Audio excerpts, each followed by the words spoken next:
اپنے اندر تبدیلی نہیں لانا چاہتے. ہم کوئی سویرے اٹھ کے کچھ مصلی کو، عبادت کو، اللہ کو ٹائم نہیں دینا چاہتے. ہم گھر میں سچ نہیں بولنا چاہتے. کیا ہمارے بچوں کو خبر نہیں ہے کہ ہم موبائل پہ کیا دیکھتے ہیں؟ کیا بچوں سے یہ بات چھپی ہوئی ہے کہ گھر کے اندر جو مال آتا ہے وہ کس طرح کا ہے؟ کیا ہمارے بچے نہیں دیکھتے کہ ہمارے باپ کا رویہ ہماری ماں کے ساتھ کس طرح کا ہے؟ کیا وہ چیزیں بنظر غائب غور سے ملاحظہ نہیں کرتے کہ ہماری اماں کا رویہ اپنے میکے کے حق میں کیا ہوتا ہے اور باپ کے والدین کے حق میں کیا ہوتا ہے؟ وہ ساری چیزیں جو ہمارے گھر میں ہو رہی ہوتی ہیں وہ بغیر ہمارے بتائے بچے اسے سبق لے رہے ہوتے ہیں. اس رستے کے وہ مسافر ہوتے ہیں جس رستے پر میرے گھر والے چل رہے ہوتے ہیں. تو اپنے بچوں کی اخلاقی تربیت کے لیے سب سے پہلے تو گرمیوں میں دوپہر کو سارے لوگ کی گاؤں میں سویا کرتے تھے تو ایک بچہ، ایک نوجوان موٹر سائیکل پہ نا اس نے بڑا سخت ہارن لگایا ہوتا تھا. تو وہ لاڈلا بچہ تھا، اپنے ماں باپ کا اکلوتی اولاد تھی. تو وہ گلی سے گزرتا تو میری والدہ بڑی ناراض ہوتی، کئی دفعہ برا بھلا بھی کہتی کہ اس کو شرم ہی نہیں آتی، یہ سوتوں کو جگا دیتا، اتنا سخت ہارن لگا دیا ہے. پھر کچھ عرصے کے بعد اس نے وہ ہارن اکھیڑ دیا، اسی گلی سے گزرتا لیکن چپکے سے. تو بچہ شرارتیں کرنے والا شرارت چھوڑ جائے تو پھر بھی سوال کھڑا ہوتا ہے کہ کیوں چھوڑ گیا ہے. تو اماں جی کہنے لگی انہوں پوچھتے صحیح کی ہویا سو. میں نے اس سے ایک دن کہا کہ خیر ہے، تو مجھے کہنے لگا بھائی جان میرے گھر میں بیٹی پیدا ہوئی ہے. تو میری والدہ نے مینوں تھپکی دے کے کہ پتر ہے ہارن لا چھڑ، تیاں دے پیو انج دے کام نہیں کردے. میں اب صاحب اولاد ہوں تو اگر میرا کردار اس طرح کا ہوگا تو پھر لہجہ کیا ہوگا؟ میں نے چھوڑ دیے سارے کام چونکہ میرے گھر میں بیٹی آ گئی ہے اور میری ماں نے مجھے کہا ہے کہ بیٹیوں کے باپ کا یہ لہجہ نہیں ہوتا.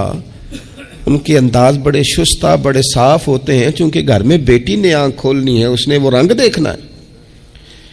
میں ایک دوسری بات بھی آپ کو عرض کرتا ہوں. میں کھانا کھا رہا تھا، گھر کے اندر بیٹھا تھا تو میری گھر والی مجھ سے کہنے لگی کہ باہر بچہ بڑا بلک بلک کے رو رہا ہے مدرسے کا. میں نے کہا جلدی سے بلاؤ. وہ بچہ اندر آیا تو وہ کانپ رہا تھا اور اس کی حالت اس طرح کی تھی کہ شاید تھوڑی دیر میں گر جائے. تو مجھے تو کھانا بھول گیا. میں نے کہا پتر خیر ہے، کیا ہوا کیا ہے؟ تو بولے تو اس سے بات نہ ہو سکے، ہانپتے کامتے تڑپتے ٹوٹتے جملے. وہ میں نے کہا بیٹے کیا بات ہے، چھوٹا سا بچہ ہے. کہنے لگا میں نے گھر ٹیلی فون کیا تھا، میرے ابا جی پھر میری اماں سے لڑ رہے ہیں. حضرت صاحب جب وہ لڑتے ہیں تو ہم چار پائیوں کے نیچے چھپ جاتے ہیں، خوف آتا ہے. میری بہنیں روتی ہیں. ہمیں کسی چیز سے اتنا ڈر نہیں آتا کیونکہ ہمارا والد پھر ہماری اماں کو مارتا ہے. خوف آتا ہے. آج گھر میں نا پھر ابا جی اماں کو پیٹ رہے ہیں. میں نے فون کیا تھا تو بہنیں رو رہی ہیں. آپ دعا کر دیں ہمارے گھر میں سکون ہو جائے. ہم تو اپنے بچوں کی آنکھوں میں آنسو نہیں دیکھ سکتے، پر یہ کس نے رلایا ہمارے بچوں کو؟ ماں باپ نے مل کے. کس نے تباہی کی؟ ان کے خیالات کیوں بکھر گئے؟ اتنا خوف کس چیز نے طاری کیا؟ یہ سکون کس نے چھینا؟ میں نے پھر ان کے والد کو بلایا، گزارش کی، اور مجھے امید ہے کہ وہ میری بات بھی سمجھ گئے ہوں گے. میں نے ان کو وہ سارے حالات سے آگاہ کیا کہ آپ کے بچوں کی نفسیات کہاں تک جا رہی ہے. پر میری آپ اس واقعے کے بعد میں سمجھا کہ شاید یہ ایک گھر کا مسئلہ تو نہیں ہوگا، جانے کتنے گھروں میں یوں ہوتا ہوگا، کتنے بچے خوف کی زندگی گزارتے ہوں گے. اللہ جانے اب کیا ہونے لگا ہے. تو اپنے بچوں کی اخلاقی تربیت کے لیے اخلاقی بڑا پیار کرتا ہے باپ اپنے بچے سے. میں صحیح بتاتا ہوں آپ کو، بڑا پیار کرتی ہے ماں اپنے بچے سے. لیکن یاد رکھنا اس پیار میں کہیں وہ اخلاقی حدود کو کراس نہ کر جائے. یہ دیکھ لینا کہیں آپ کے لاڈ پیار میں کوئی ناجائز بات اس کے منہ سے نکلے کسی کے بارے میں اور آپ اسے قبول کر کے کہیں اسے تباہ نہ کر دیں. باپ میں نے دیکھا ہے یہ کام کرتے ہیں کہ بچے نے اگر کبھی کوئی تحفہ مانگ لیا ہے اور موقع آ گیا ہے تحفہ دینے کا تو باپ اوور ٹائم بھی لگاتا ہے. والد کہتا ہے اپنی فیکٹری کے مالک سے کہ میں تھوڑے تھوڑے کٹوا دوں گا پر مجھے بچوں کے لیے گفٹ خریدنا ہے، ان کے کپڑے بنوانے ہیں. بڑی جان جوکھوں میں ڈالتا ہے اور وہ کہتا ہے کہ میں اپنے بچوں کو مایوس نہیں دیکھنا چاہتا، میں اعلیٰ سے اعلیٰ چیز بھی لاؤں گا۔ پر آپ کو پتہ ہے اللہ کے پیارے رسول علیہ السلام نے فرمایا کسی باپ کا اپنے بیٹے کے لیے، اپنی بیٹی کے لیے سب سے بہترین تحفہ یہ ہے کہ وہ اپنے بچوں کو اچھا ادب سکھا دے۔ یہ سونا تحفہ دیا ہے باپ نے کہ اس بچے کو اس نے اچھی تربیت سے روشناس کرا۔ یہ خوبصورت تحفہ سونا، یہ کمال کر دی والد نے کہ اس نے اپنے بچے کے آداب زندگی میں ایک اچھے ادب کا اضافہ کیا۔ آپ نہ ہزاروں کا لاکھوں کا تحفہ لے کے آئیں لیکن اس کی اخلاقی تربیت کریں، اس کے کردار میں جاذبیت پیدا کریں۔ ہو نہ آج بھی کوئی ماں ایسی جو غوث پاک کی ماں کی طرح کہے پتر بھوک کاٹ لینا پر جھوٹ نہ بولنا۔ ہو نہ کوئی ماں آج بھی ایسی جو بابا فرید کی ماں کی طرح یہ کہے پتر تجھے شکر پسند ہے پر ملے گی تب جب تو نماز پڑھ کے مصلی اٹھائے گا۔ ہو نہ آج بھی کوئی خواجہ بختیار کاکی کی ماں جیسی ماں جو سارا دن گھر میں سپارے پڑھتی رہے اور 15 سپارے یاد ہوں اور صبح شام پڑھے۔ او خدا کے بندو، کچھ چیزیں ایسی ہیں جو کردار کی روشنی سے نور پاتی ہیں، جو صرف عمل کے حسن سے دنیا کو حسین کر دیتی ہیں۔ بچوں کی روحانی تربیت، اخلاقی تربیت، ہم جو بچوں کو سبق دے رہے ہیں وہ محدود زندگی کا دے رہے ہیں۔ ہم مسلمان ہیں، ہمیں ہمارے دین نے کہا ہے کہ زندگی 60-70 سال کی نہیں، اس کے بعد بھی ایک زندگی ہے جو ہمیشہ رہنے والی ہے، ختم نہ ہونے والی ہے۔ ہم نے بچوں کو جتنے اسباق پڑھائے ہیں وہ دنیاوی زندگی کے لیے، روزی روٹی کے لیے، کاروبار کے لیے، شادی نکاح کے لیے، لیکن ہمیں ہمارے دین نے کہا ہے کہ انہیں وہ سبق بھی دو جو قبر میں بھی انہیں کامیاب کرے۔ قوا انفسکم واہلیکم نارا، خود بھی دوزخ کی آگ سے بچو گے اور اپنے بچوں کو بھی بچاؤ گے، یہ اہتمام کرو۔ تو وہ خاص خوبصورتی جو ہمارے دین نے کہا ہے کہ ان کی اخروی زندگی میں ان کے کام آئے۔ دیکھیں نا، نبی پاک صلی اللہ تعالی علیہ وسلم نے 3 چیزیں ہمارے ذمہ لگائیں، فرمایا اپنی اولاد کو سکھاؤ۔ یہ باپ کے ذمہ لگائی ہیں حضور نے چیزیں، ماں کے ذمہ لگائی ہیں، فرمایا یہ اپنی اولاد کو سکھاؤ 3 چیزیں۔ یا رسول اللہ صلی اللہ علیہ وسلم کون کون سی؟ فرمایا ایک تو اپنی اولاد کو اپنے نبی کی محبت سکھاؤ۔ اس کا مطلب ہے ابا کو نعت پڑھنی چاہیے نا، اس کا مطلب ہے اماں کو نعت آنی چاہیے نا، اس کا مطلب ہے حضور کے قصیدے یاد ہونے چاہیے نا، اس کا مطلب ہے نا کبھی بازو تھام کے باپ کا ہے نا پتر چل آج فلان جگہ تجھے لے جاؤں وہاں مدینے والے کی باتیں ہوں گی۔ اس کا مطلب ہے کہ اسے باپ کو ان سارے رستوں کا تعین تو بیٹے کا بازو تھام کے اسے کتنی جگہوں پہ لے گیا ہے، چل ایک دن یوں بھی کر تھام اس کا بازو اور اسے حضور کے مدینے بھی لے جا کر محبوب کے سامنے کھڑا۔ فرمایا اپنے بچوں کو اپنے نبی کی محبت سکھاؤ، اور فرمایا دوسرے کام یہ کرو کہ اپنے بچوں کو اپنے نبی کی اولاد کی محبت سکھاؤ۔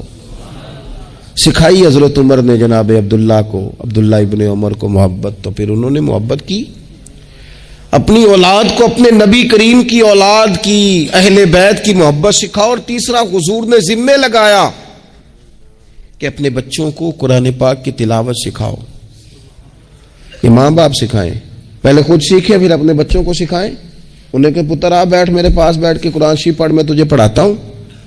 تلاوت کلام مجید تو ہر مسلمان کے لیے صحیح تلفظ سے سیکھنا ضروری ہے، تو پہلے سیکھیں پھر سکھائیں۔ تو ان کی اخلاقی تربیت، روحانی تربیت، 2 انسان کی تربیت کے مزاج ہوتے ہیں، ایک اس کی ظاہری تربیت ہوتی ہے، ایک اس کی باطنی تربیت ہوتی ہے۔ اس کے ظاہر کا بھی خیال کریں۔ نبی پاک علیہ السلام کے سامنے ایک بچہ کھانا کھا رہا تھا تو جہاں سے مرضی کھا رہا تھا، تو اللہ کے پیارے رسول صلی اللہ تعالی علیہ وسلم نے فرمایا سیدھے ہاتھ سے کھاؤ اور اپنی سائیڈ سے کھاؤ، اللہ تمہیں برکت عطا کرے گا۔ بچوں کو اخلاق کا، آداب کا طریقہ بھی بتایا جائے۔ ہمارے ہاں نا شادی سے واپس آ کر، محفل سے واپس آ کر بچوں کو ڈانٹا جاتا ہے کہ آج تو آپ نے بڑی انسلٹ کرا دی، آپ کو روٹی نہیں کھانی آئی۔ تو بھئی یہ بچوں کو آپ ڈانٹے نہیں، یہ تو آپ کو چاہیے تھا کہ اس سے پہلے سکھایا جاتا کہ کھانا کیسے ہے، بیٹھنا کیسے ہے، جانا کیسے ہے، کسی سے سلام کلام کیسے کرنا ہے۔ یہ ڈانٹنے کی بات ہے؟ یا استاد کو چاہیے تھا کہ اپنی کارکردگی پر غور کرتا، بجائے اس کے کہ اپنی کارکردگی کو دہرایا جائے، الٹا آپ اس شخص کو ڈانٹ رہے ہیں جو زیر تربیت ہے۔ اور پھر بعض اوقات یہ ہوتا ہے کہ بچوں کو اس طرح ڈانٹا جاتا ہے، ہمارے صوفیاء نے لکھا ہے جب بچے پہ غصہ آئے تب اسے سزا نہیں دینی، ایک دن بعد سزا دو یا کچھ گھنٹوں کے بعد، اس لیے کہ غصے میں جو سزائیں دی جاتی ہیں وہ حد سے کراس کر جاتی ہیں۔ بچوں کو مناسب انداز میں سزا دینا بھی شریعت میں موجود ہے۔ سب سے زیادہ حضور پیار کرتے ہیں امت سے، لیکن نبی پاک صلی اللہ تعالی علیہ وسلم نے فرمایا 7 سال کے بچے کو نماز کا کہو اور 10 سال کا نہ پڑھے تو سزا دو، اسے مناسب حد تک تنبیہ کرو، سزا دے کے بھی پڑھاؤ، کیونکہ عمر ایسی ہوتی ہے آپ کو فصل کو پانی بھی دینا پڑتا ہے اور جڑی بوٹی کو کاٹنا بھی پڑتا ہے۔ اب کو بندہ کہ نہیں میں بڑے مہربان طبیعت کا مالک ہوں جی، میں جڑی بوٹی کیسے کاٹوں؟ تو بھئی جڑی بوٹی کو کاٹنا بھی فصل سے پیار ہی ہے، اس پر بھی توجہ ہونا چاہیے۔ ایک مناسب مقدار میں آپ کسی چیز کو بھی رکھیں، افراط اور تفریط سے پاک، بچے کو مناسب حد تک آپ تنبیہ کریں، اس کی ظاہری باطنی تربیت پر توجہ دیں۔ حضرت عمر بن عبدالعزیز رحمۃ اللہ علیہ کے والد مصر میں ہوتے تھے، اور جناب عمر بن عبدالعزیز حضرت صالح بن کسان رحمۃ اللہ علیہ ایک محدث تھے، ان کے پاس مدینہ طیبہ میں تعلیم حاصل کرتے تھے۔ تو آپ نے اپنے استاد صاحب کے پیچھے عصر کی نماز پڑھی تو ایک رکعت آپ کی لیٹ تھی، اٹھ کے آپ نے نماز پوری کی تو حضرت صالح بن کسان محدث تھے، عالم تھے، حدیث پاک کو جاننے والے، وہ حضرت عمر بن عبدالعزیز سے کہہ رہے ہیں بچپن ہے اور والد مصر میں۔ انہوں نے پوچھا بیٹا کہاں تھے؟ نماز میں ایک رکعت میں نے دیکھا کہ آپ نے دیر سے نماز پڑھی ہے۔ تو عرض کرنے لگے میں حضور کنگھی کر رہا تھا۔ بعض بچے آئینے کے سامنے کھڑے رہتے ہیں پھر بڑی بڑی دیر ہی کھڑے رہتے ہیں، کنگھی کر رہا تھا تو ذرا دیر ہو گئی۔ حضرت صالح بن کسان رحمۃ اللہ علیہ نے ان کے والد کو مصر میں خط لکھا، فرمانے لگے جوانی بھی ہے، موقع بھی ہے، فرصت بھی ہے، اور ابھی بھی آپ کا بیٹا جماعت سے نماز نہیں پڑھتا۔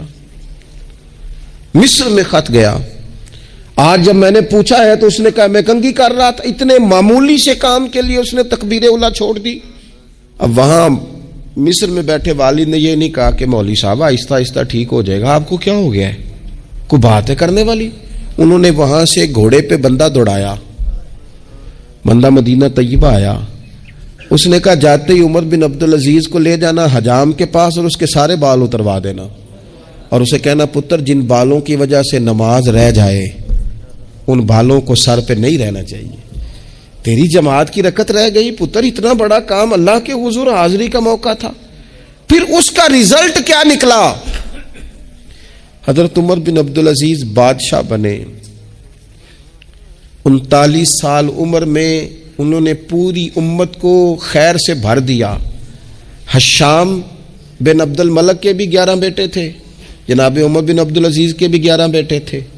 حشام جب دنیا سے گیا تو ہر بیٹے کو 10 لاکھ دینار آئے، اور جناب عمر بن عبدالعزیز جب دنیا سے گئے تو 11 بیٹے تھے اور 6 دینار تھے، اور جاتی دفعہ کہنے لگے پتر اپنے باپ پہ شکوہ نہ کرنا، تمہارا باپ بزدل تھا، 2 رستے تھے، یا تو میں اپنے لیے جہنم کٹھی کرتا اور تمہارے لیے جائیداد بناتا، لیکن میں بزدل تھا، دوزخ۔ السلام علیکم دوستوں، میں ہوں بلال حسین اور آپ دیکھ رہے ہیں میرا یوٹیوب چینل۔ ماشاءاللہ اگر ہمارے چینل کی ویڈیو آپ دوستوں کو اچھی لگی ہو تو ہمارے چینل کو ضرور سبسکرائب کریں اور بیل آئکن کو دبائیں تاکہ نئی نئی اسلامک ویڈیو آپ تک ماشاءاللہ پہنچتی رہیں۔ جزاک اللہ۔ جہاں بھی رہیں میرے پیارے دوستوں، خوش رہیں، آباد رہیں۔ بس میری